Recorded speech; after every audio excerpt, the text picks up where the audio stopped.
Assalamualaikum warahmatullahi wabarakatuh. Bismillah, alhamdulillah, wa syukurillah ala nikmatillah, la haula wala quwata illa billah, amma ba'du. Pemirsa, ketemu kembali dengan Kilamong Putro. Salam budaya warisan Nusantara. Pemirsa dimanapun Anda berada, izinkan saya untuk melanjutkan keterangan-keterangan saya tentang Gajah Mada pasca berhenti atau pensiun dari jabatan sebagai Mahapatih Majapahit. Pemirsa dimanapun Anda berada, diceritakan pada kisah yang lalu bahwa perjalanan Gajah Mada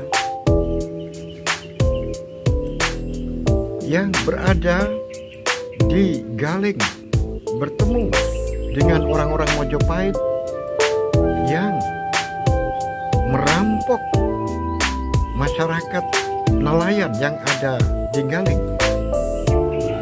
Kemudian bisa diselesaikan dengan kewibawaan Gajah Mada. Setelah itu, Gajah Mada kemudian melanjutkan perjalanan. Maka sampailah pada suatu dusun atau dukuh, yang mana dukuh itu pernah beberapa tahun yang lalu dikunjungi. Dukuh ini pada saat dikunjungi Gajah Mada adalah dukuh dengan penduduk yang ramah, penduduk yang selalu aktif di dalam melakukan aktivitas sebagai petani dan banyak usahanya dalam bidang perkebunan. Tetapi saat Gajah Mada pada sore hari datang ke tempat ini, nampak sepi. Rumah-rumah penduduk banyak yang ditutup. Keadaan lengang seperti ini menimbulkan tanda tanya besar di hati Gajah Mada. Ada apa di desa ini? Ternyata setelah diselidiki oleh Gajah Mada bahwa di tempat yang ada di luar desa ada dua sekelompok orang yang berhadapan, yang jumlahnya kurang lebih antara kiri dan kanan adalah 100 orang berhadapan-hadapan dengan senjata lengkap. Oleh sebab itu, setelah mendapatkan keterangan dari sesepuh desa ini bahwa di desa Pamadan ini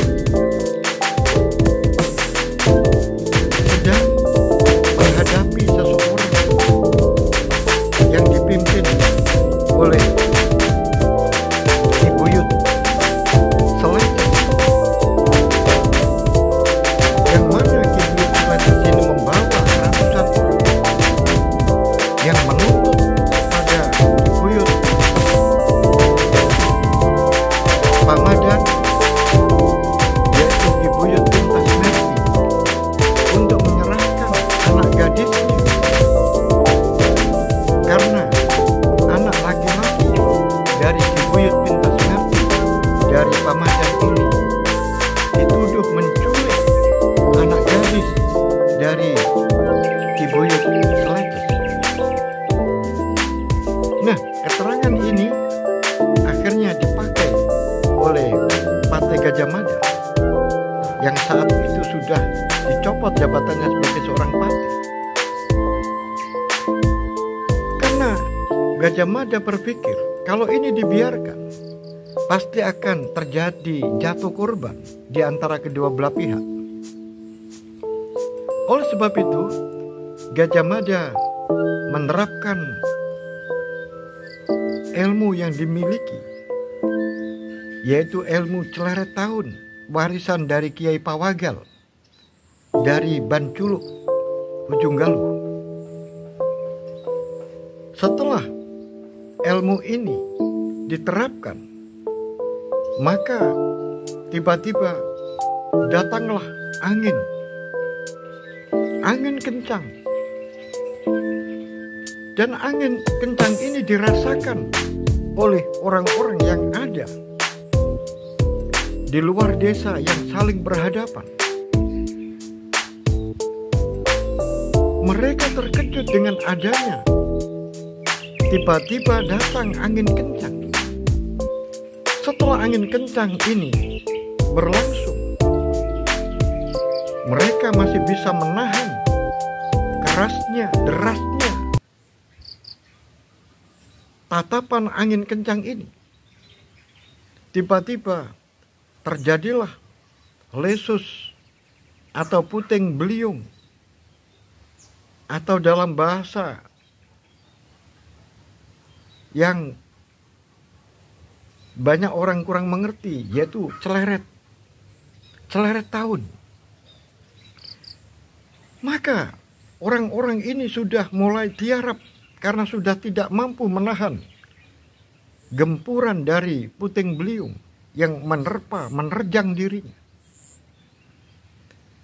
Setelah beberapa saat mereka mulai pontang-panting menahan gempuran dari angin puting beliung yang ada di tempatnya ini. Tiba-tiba dari pusaran angin puting beliung ini, maka keluarlah seseorang. Kemudian dia berada di tengah-tengah dua kelompok orang yang akan melakukan pertempuran ini. Dia adalah Gajah Mada. Kemudian berdiri, dan orang-orang itu juga masih berdiri. Kemudian Gajah Mada mulai bertanya, "Ada apa ini? Kamu berhadap-hadapan dengan senjata lengkap. Kamu mau bertempur. Ada apa ini? Coba aku tanya, mana yang namanya Ki Buyut Leces? Silakan maju ke sini." Karena Ki Buyut Leces yang ada di belakang, tiba-tiba namanya disebut. Sehingga orang-orang Leces ini bertanya-tanya, orang ini kok tahu Ki Buyut Leces? Akhirnya Ki Buyut Leces yang masih dalam keadaan kaget ini kemudian maju ke depan. Kemudian dilanjutkan, mana yang namanya Ki Buyut Pamadan? Silakan maju ke sini. Akhirnya Ki Buyut Pamadan yang sebelumnya sudah ketemu dengan orang yang memerintah itu, sehingga tidak terlalu terkejut. Akhirnya mereka berdua duduk di hadapan Gajah Mada. Buyut Leces dan Buyut Pamadan duduk berdampingan. Kemudian Gajah Mada berdiri tegak dan memandang kepada prajurit-prajurit yang masih berdiri dengan senjata lengkap dari kedua belah pihak. Akhirnya Gajah Mada menghentakkan suara, "Berani-beraninya kamu masih berdiri sambil menenteng senjata." Setelah Gajah Mada melakukan hentakan suara seperti itu, kewibawaan Gajah Mada luar biasa. Orang ini langsung menjatuhkan badannya duduk, dan getaran hatinya merasa takut dengan orang yang ada di hadapannya. Di dalam hati Ki Buyut Leces yang memiliki kepercayaan tentang Dewa Bayu. Karena dia penganut Siwa. Maka dalam hati Ki Buyut Seleces ini mengatakan, ini pasti Dewa Bayu yang datang. Karena datangnya bersamaan dengan angin. Maka Gajah Mada mulai bertanya kepada Ki Buyut Seleces. Ki Buyut Seleces, aku bertanya dan jawablah dengan jujur. Ada apa kamu datang ke Pamadan ini sambil membawa pasukan?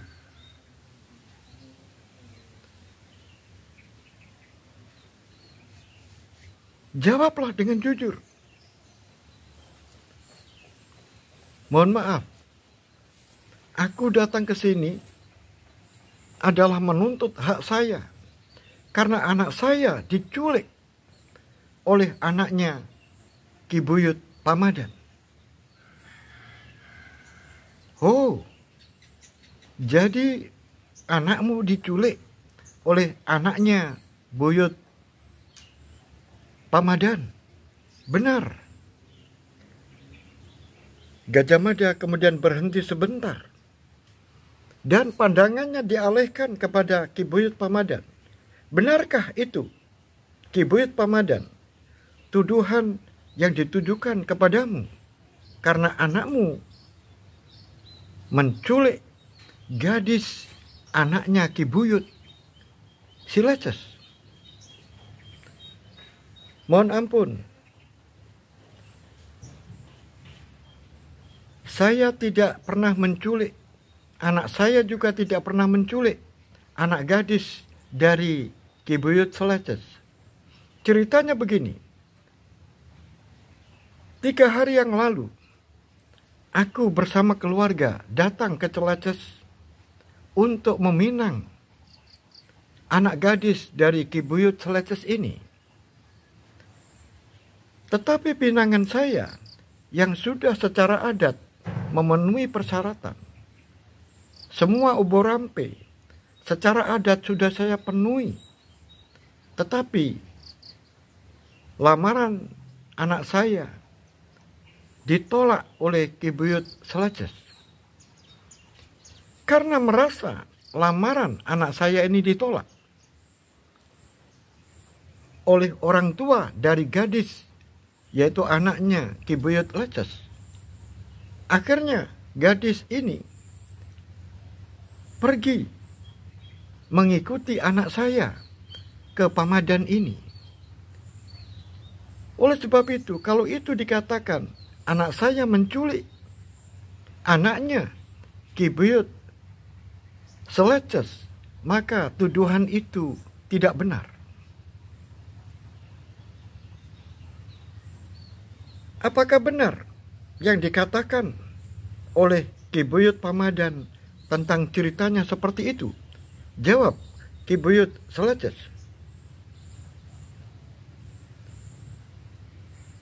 Kalau penolakan lamaran benar, tetapi mengapa anak saya sekarang ada di Pamadan ini?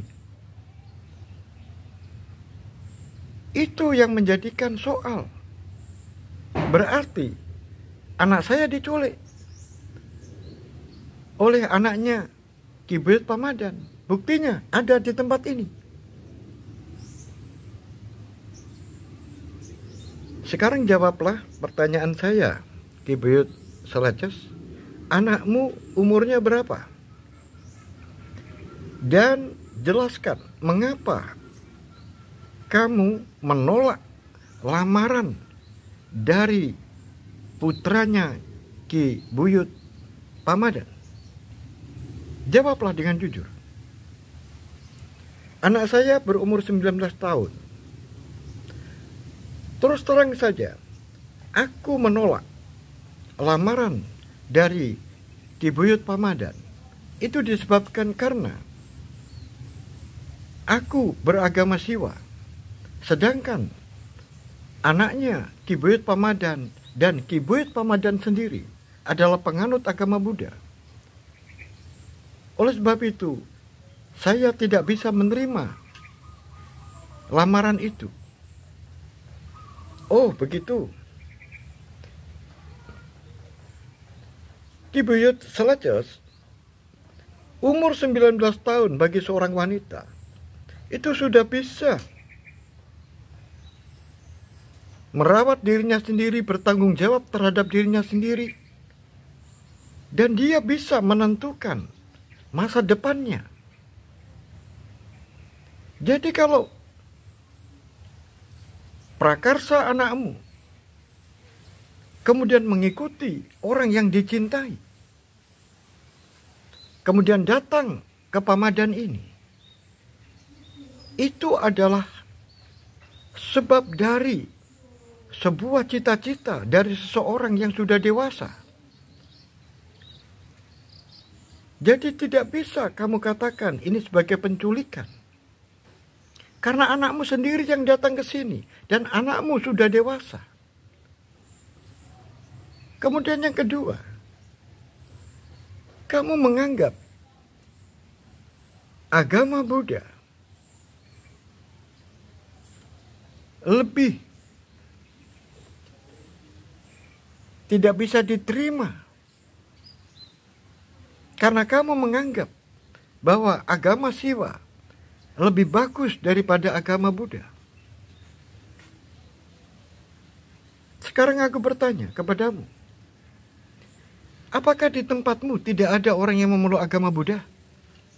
Jawab dengan tegas. Pemirsa dimanapun Anda berada, langsung dengan tegas dikatakan, tidak ada. Di Seleces satu orang pun tidak ada yang beragama Buddha. Nah, ini aku sudah menemukan bukti dari ucapanmu ini.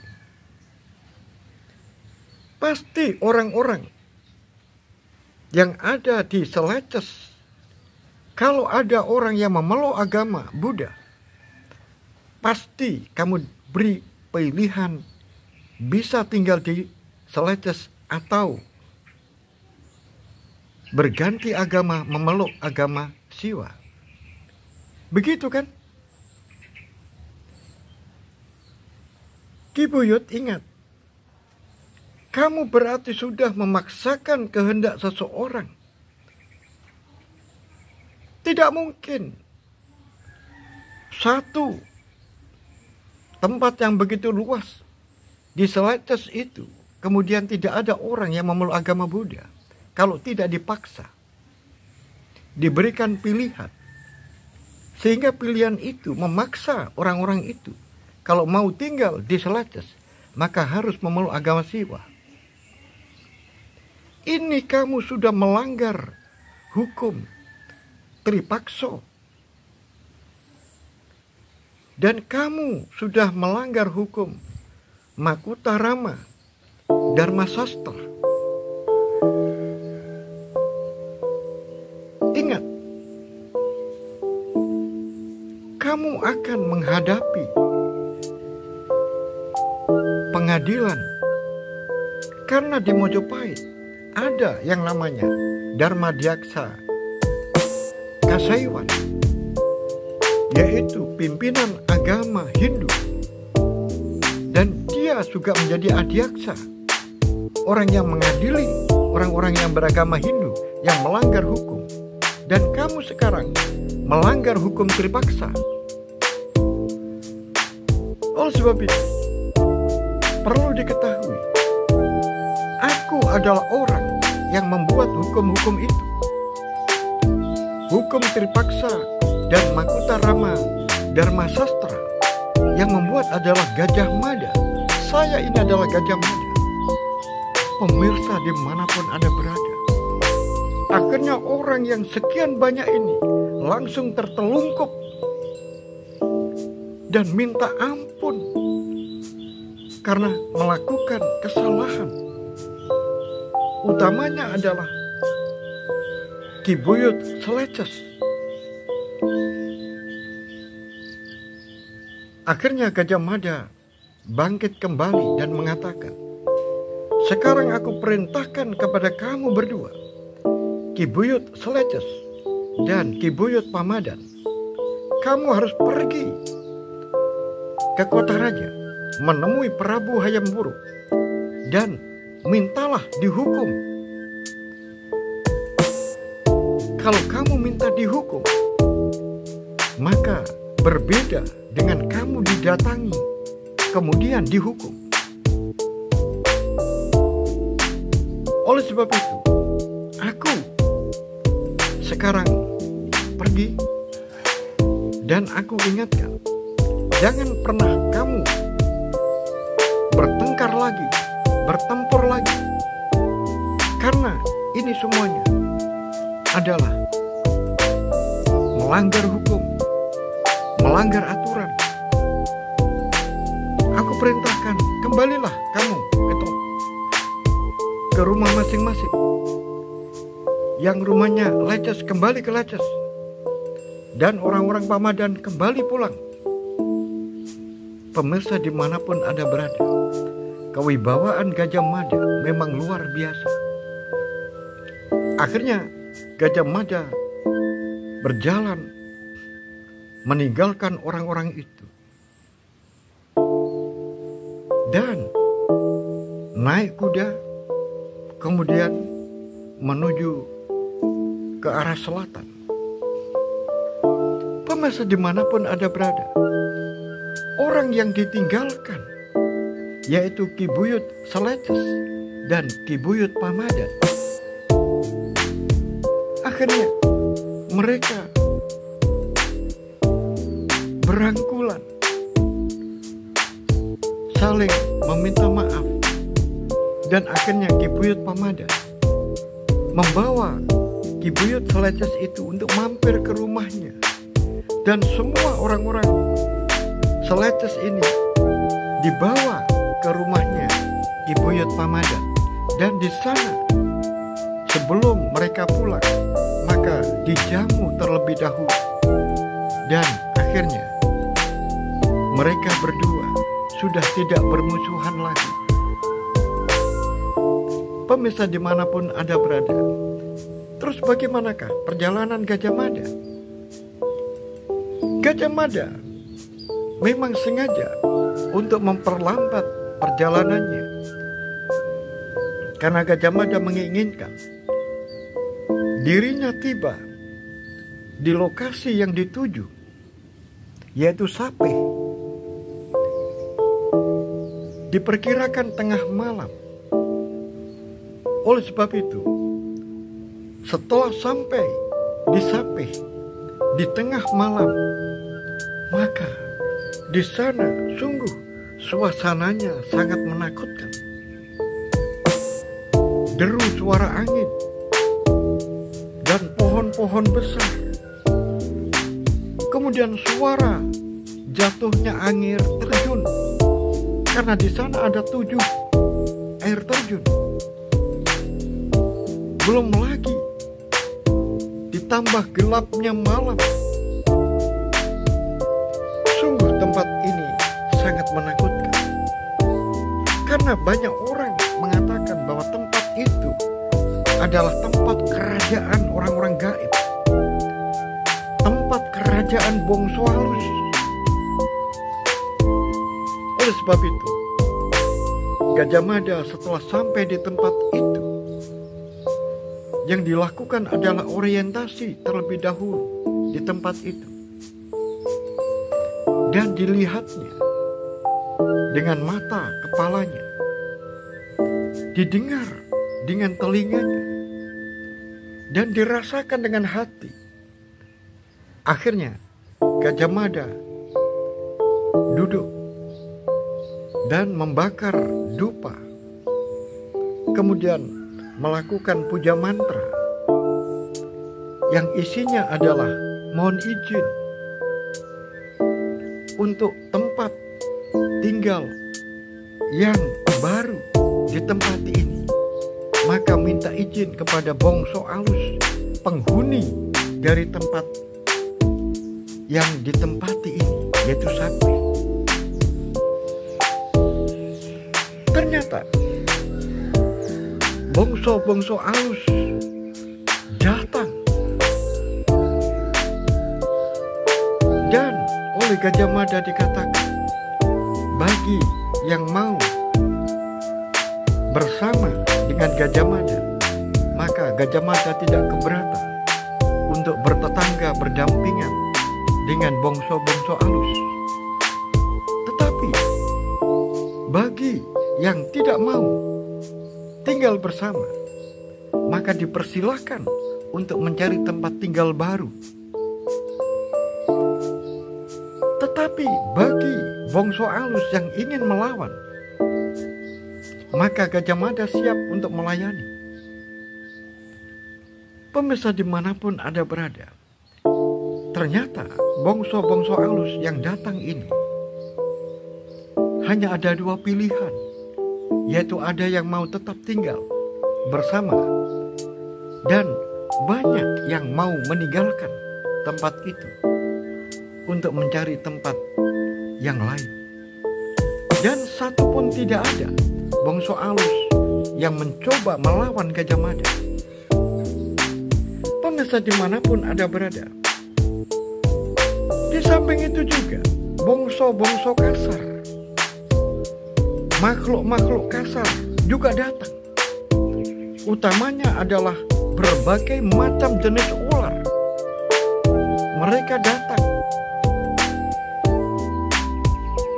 dan dikatakan oleh Gajah Mada, jangan mengganggu aku. Aku di sini tidak mengganggu kamu. Kalau kamu mencoba mengganggu saya, maka saya akan bertindak tegas untuk membunuhmu. Ternyata ular-ular ini seperti mengerti bahasa dari Gajah Mada. Mereka pergi.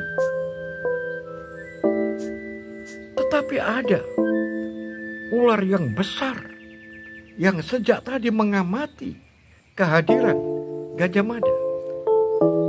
Ular ini ada di belakang Gajah Mada. Setelah mendekati Gajah Mada, ular ini seakan-akan mengerti bahwa dirinya sudah bisa mengukur kekuatannya. Apabila melawan Gajah Mada, dia sudah bisa mengukur kekuatannya, dan ternyata dia mengukur tidak mampu untuk melawan Gajah Mada. Oleh sebab itu dipilihnya pergi. Pemirsa dimanapun Anda berada, akhirnya Gajah Mada membakar api untuk menghangatkan badan. Tapi sayang, hujan kemudian turun dengan deras, sehingga perapian itu padam. Dan untungnya Gajah Mada berteduh di sebuah pohon besar, sehingga air hujan bisa tersaring oleh pohon-pohon dari pohon besar itu, sehingga Gajah Mada masih bisa tenang, tidak kehujanan. Pemirsa dimanapun Anda berada, akhirnya Gajah Mada membangun tempat itu, membangun daerah yang ada di sebuah tempat yang memiliki 7 air terjun dengan keindahan alam dan udara yang begitu segar. Dan Gajah Mada hidup sebagai petani, menanam berbagai macam sayuran dan juga menanam padi guna mencukupi kebutuhan dirinya sendiri. Bahkan tidak jarang hasil dari dia menanam ini kemudian dijualnya di Iwonggo. Iwonggo itu kalau sekarang adalah Probolinggo. Kemudian di Iwonggo, hasil dari penjualan baik itu padi maupun sayur-sayuran, maka dibelikan alat-alat pertanian. Dan alat-alat pertanian yang berlebih ini kemudian diberikan kepada para petani yang ada di Pamadan, dan juga diberikan kepada para petani yang ada di Seleces, sehingga orang-orang Seleces dan orang-orang Pemadam ini sering datang ke tempatnya Gajah Mada, kemudian membantu Gajah Mada di dalam membenahi tempat-tempat yang ada di sana, sehingga dibuatkan jalan-jalan untuk menuju dari air terjun satu ke air terjun yang kedua, dan seterusnya sampai air terjun yang ketujuh. Ini tersambung dalam sebuah jalan yang bisa dilewati untuk menuju dari air terjun satu ke air terjun yang lain. Dan bagi orang-orang yang ingin mendirikan rumah di tempat itu, maka oleh Gajah Mada dipersilakan, karena Gajah Mada sangat senang kalau memiliki tetangga. Pemirsa dimanapun Anda berada, memang Gajah Mada orang yang selalu hatinya ingin mengabdi kepada negara. Bahkan dia pun tidak sempat untuk menikah, sehingga dia berada di tempat itu seorang diri, tanpa ada istri dan tanpa ada anak.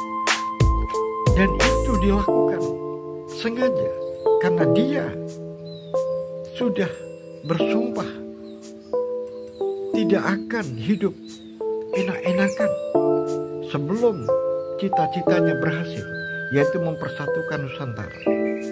Pemirsa dimanapun Anda berada, bagaimanakah kisah selanjutnya? Apakah Gajah Mada di tempat ini akan terkucilkan untuk selamanya? Apakah ada sahabat-sahabat dari Gajah Mada yang tahu tempat yang mana Gajah Mada berada di Sapih? Dan apakah ada sahabat-sahabat Gajah Mada yang berkunjung ke Sapih? Pemirsa dimanapun Anda berada, ikuti cerita saya awal hingga akhir. Sampai di sini akhirul kalam. Billahi taufiq wal hidayah, waridho wal inayah. Assalamualaikum warahmatullahi wabarakatuh. Salam budaya warisan Nusantara.